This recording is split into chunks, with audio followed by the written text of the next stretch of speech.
Hello and good morning, guys. Welcome to the book club. And yes, I am doing this in the morning. How's it going? I hope everybody's doing well. It's me, Thugga McNugget, and I usually do have my avatar here, but today I am going to be, or I've decided, to keep the book club as a podcast rather than something more visual, something more something more that you could listen to rather than sit down and and visually pay attention to. Because at the end of the day, it's more of a discussion on a book rather than more visual stimulus entertainment. I don't know. Anyways, yeah, so if you're here, again, welcome to day one of reading our book, Ghost Adventures. Oh, sorry, Ghost Hunters Adventures Club and the Secret of the Grande Chateau by Dr. Cecil H.H. Mills. Anyways, let's get started.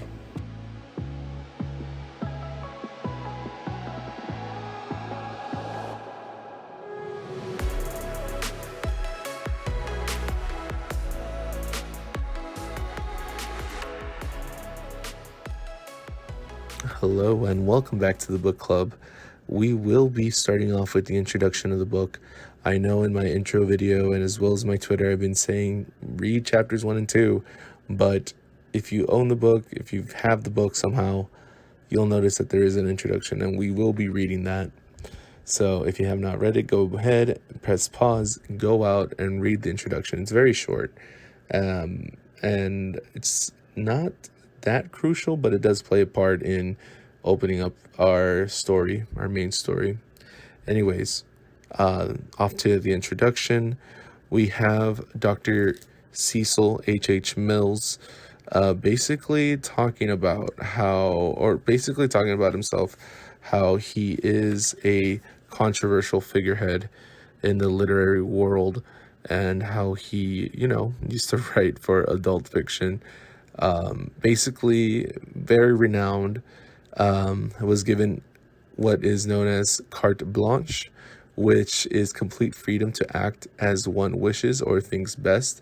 Actually, I did not know what that meant. I went out and looked it up, and yeah, so I'm gonna start using that carte blanche. Anyways, it seems like a couple of bad decisions has made him landed him in writing mystery novels.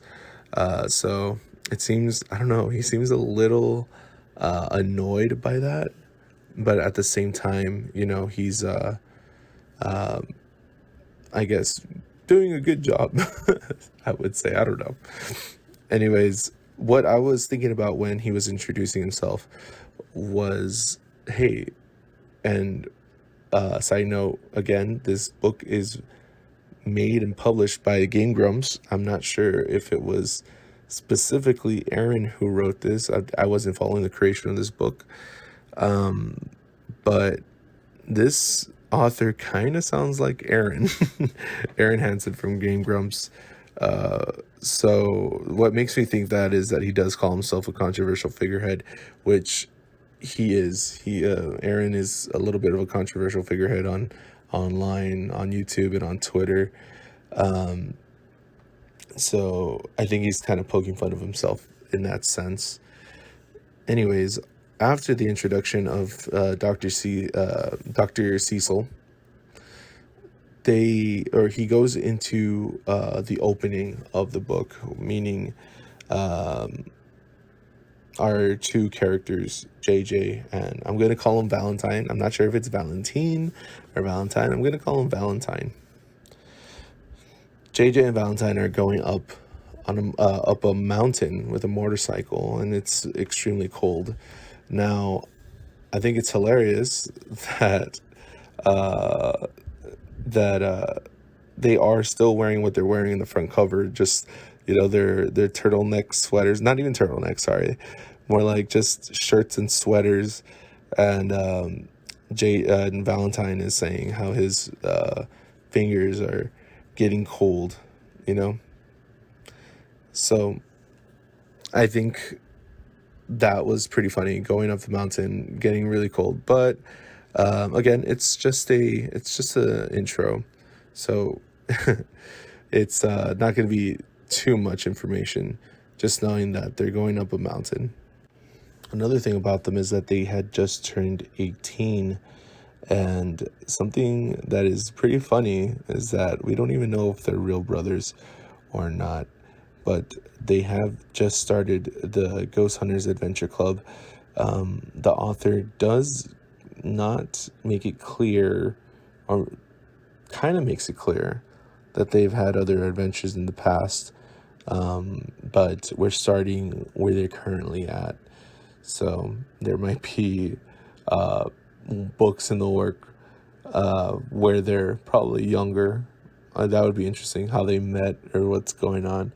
But anyways, that's basically it for the intro. Just an introduction to our author, as well as the setting of the book as it's starting. I thought it was pretty funny.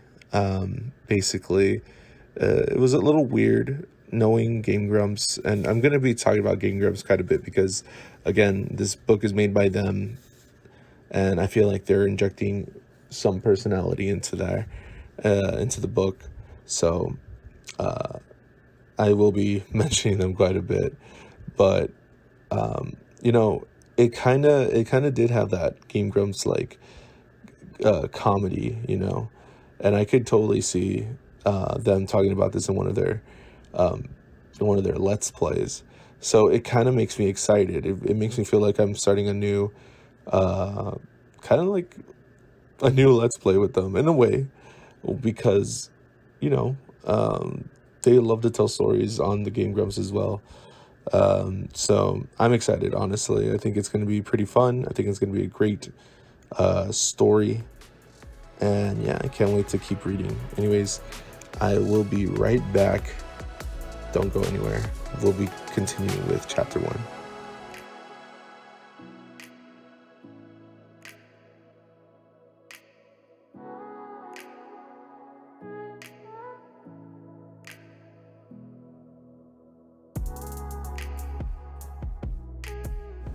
Hello and welcome back to the book club.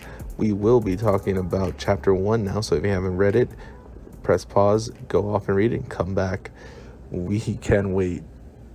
Anyways, chapter 1, we have our boys entering the Grande Chateau. All of a sudden, they're introduced to a woman on the other side of, I guess, the counter, probably giving out keys, right? Reading a book, and she's kind of, not really interested in the boys, but as JJ, kind of is, I guess, a little bit of a flirt or so. Does want to leave a good impression, tries to talk to her. Now, again, I did mention that I would be talking about the Game Grumps quite a bit throughout this book because it does seem like these two really take on the likenesses of Aaron and Danny from Game Grumps.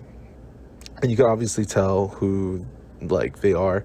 I'm not sure if that was on purpose, but you could really tell their personalities, with JJ being more like Aaron, a little bit more aggressive, a little bit more grump, and Danny being Valentine, being not so aggressive, being more, I would say, reserved, and just not so grump.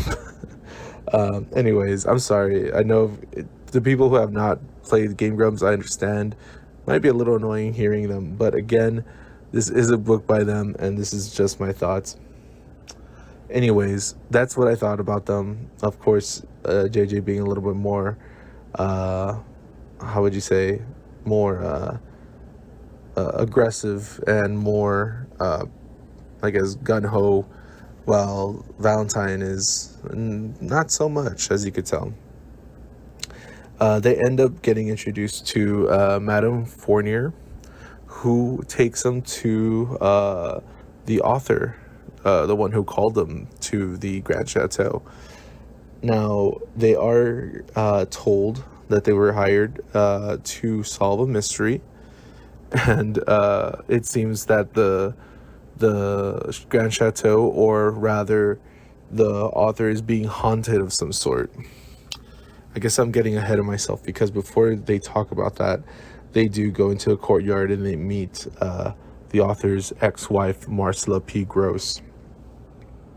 Now, I really love the banter between these two. It was very funny. Very, very mean. I think it was the part where it's like, oh, you finally found a place to kneel, like keel over and die. And the fact that Marcella P. Gross took the name, as well as half of his fortune, it just blatantly says it in front of him. It just it's very how would you say, just like they just really hate each other, I guess. So that was the only character that we did get introduced to in this chapter, besides, well, aside from the girl and Madame Fournier and the author. That was the last character that we get to know before we go into the study room. And the author is hold on, let me get his name. I am so sorry. I keep calling him the author. Wallace P. Gross. Sorry. Wallace P. Gross, telling us that there are mysteries within the Grand Chateau. And of course, JJ says, we charge extra for poltergeists and things like that. So it seems like as though there has been mysteries that they have, already dealt with ghosts and stuff. So I was kind of wondering what kind of mystery book this might be. And I'm kind of leaning towards more, like, in my head, I would like it to be a little bit less ghost-like and more mystery. But it might seem that we are stepping into, like, paranormal territory, which isn't going to be a turn-off, right? But it's just something that I would have preferred more. Anyways, as Wallace P. Gross, I totally forgot his name again. Wallace P. Gross continues to talk, tells them that there are many mysteries inside the Grand Chateau. His head ends up exploding. His head ends up exploding, and I think that is so extreme. At first, I was like, honestly, in this chapter, I was like a little like, okay, where's this going? Like, okay, we're gonna get an introduction. Like, what kind of book is this? Like, is it going to take itself like kind of seriously? Is it going to be just a standard storybook with like Game Grumps like characterization thrown in there? Again, it's not been confirmed, right? I haven't reviewed it, but it does seem like there's some Game Grumps flair thrown in with Danny and Aaron as the main characters. But yeah, they throw us a big, like, jaw dropper. His head explodes, and yeah, that's where the chapter ends. So I thought it was a crazy ending. I actually started laughing at the end. It's just like, okay, this is out of nowhere, and I think that's what catches your attention. Perhaps it's like an attention grabber. Anyways, overall, chapter did a pretty good job explaining. And again, going back to the girl at the beginning, reading her book, I don't think we got her name unless I missed it, but I thought it was hilarious how she starts to question even the boys, whether they're brothers or not, and how Valentine still even has like the price tag on his sweater. Like, it's so hilarious, and I did really like that part, because it just felt like we were kind of breaking the fourth wall in a way. Maybe not, but it just shows that, like, okay, like, are they brothers? Are they not brothers?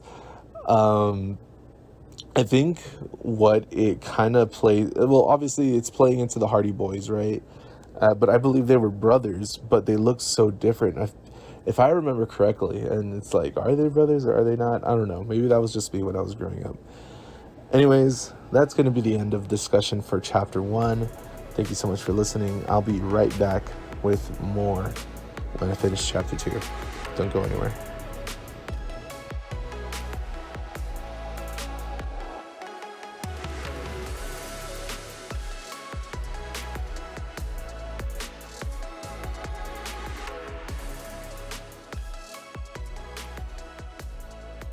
What's up? Welcome back to the book club. Thank you so much for being here. We will be discussing chapter 2, and let's go ahead. So chapter 2 is extremely short, probably like 3 pages or so. It starts off with Deputy Park running into the chateau. Deputy Park is someone who is well known, I guess, to the boys. It would seem like they have some past history. They have some squabble with each other.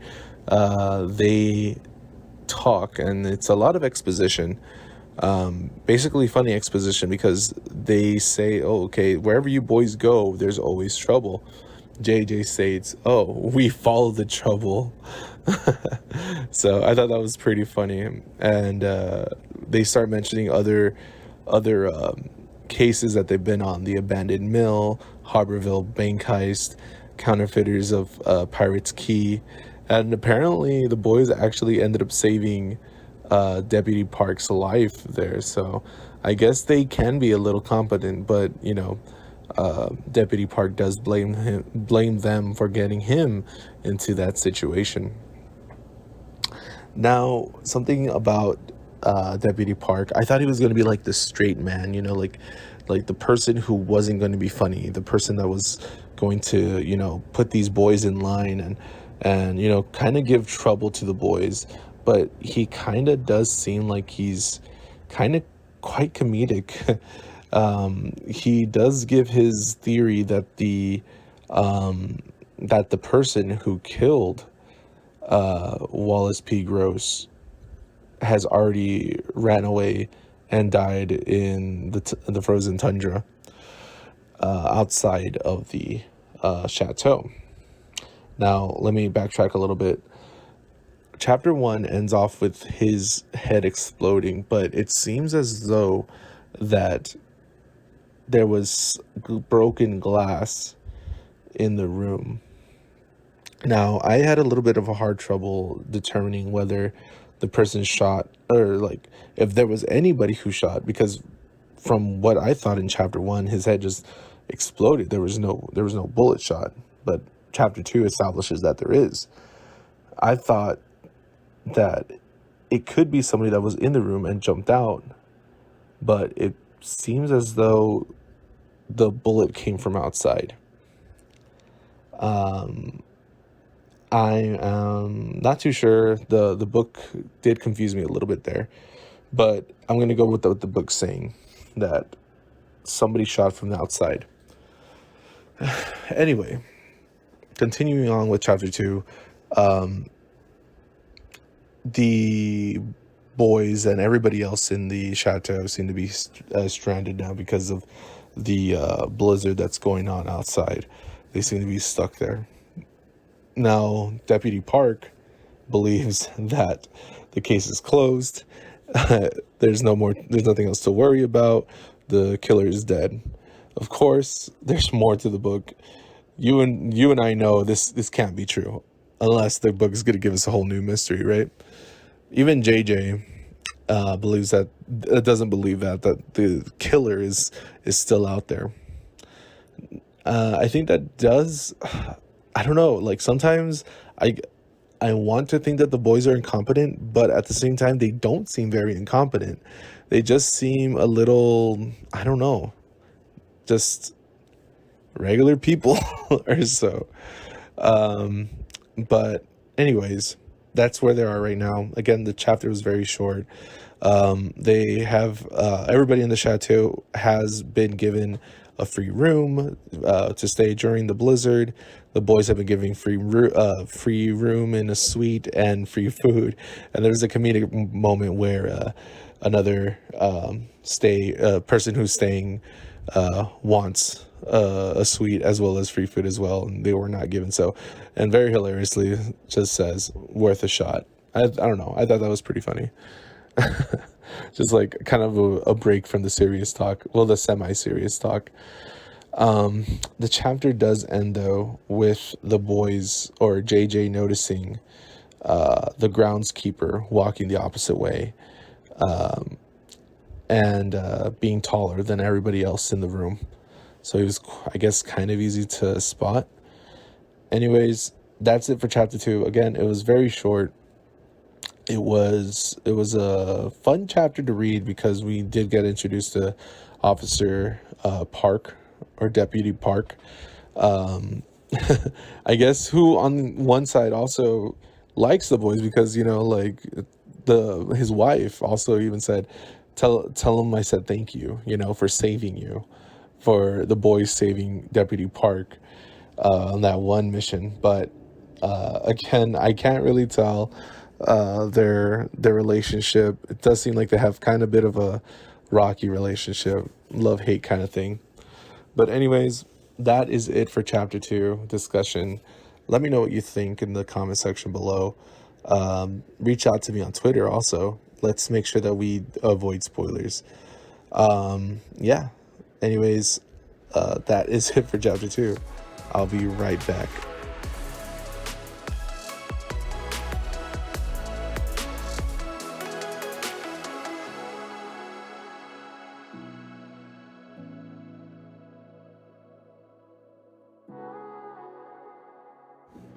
Welcome back to the book club. I just want to take the time and say thank you to everybody who has listened to this podcast, book club podcast. People who picked up the book and is, I guess, trusting me to finish this series. I promise I will. I really promise I will. Thank you for going out of your way, picking up the book any way you did. It does mean a lot. And again, just listening, thank you so much for listening. Like, it's awesome. It feels awesome knowing that there's people that are interested in the book club. And I could say that I'm doing it for y'all, but I can't lie, I am doing it for myself. I love to read, but at the same time, I don't like sitting down and reading. So doing this gives me a reason to read, and it's, I don't know, it's a little creative outlet as well. So it's not like I'm just reading. I'm also, building my YouTube as well, and, hopefully building a little community and audience. So I just want to say again, thank you for coming out, listening. Leave a like, leave a dislike, tell me how else I can improve. And again, discuss away in the comment section below. Chapters 1 and 2 only for this video, guys. Please, no spoilers.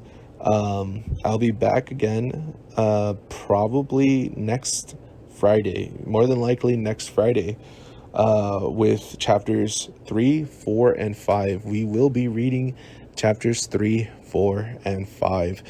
If you follow me on Twitter, I will be posting that there as well. That way you can always go back and be like, oh, what chapters again? You could always go ahead and ask me as well. I definitely don't mind answering. But yeah, 3, 4, and 5, don't forget, next Friday. And just to give it a date, let me see. I'm doing this real time, y'all. I have my Mac out, but I don't know how to check the date. I'm so sorry. Whatever. Next Friday. I'll post it in the description below. Anyways, that's gonna be it. Man, I don't want to say thank you again, but thank you. Just a closer. Have a great rest of your day or night or whatever. Can't wait to see you next week. See ya.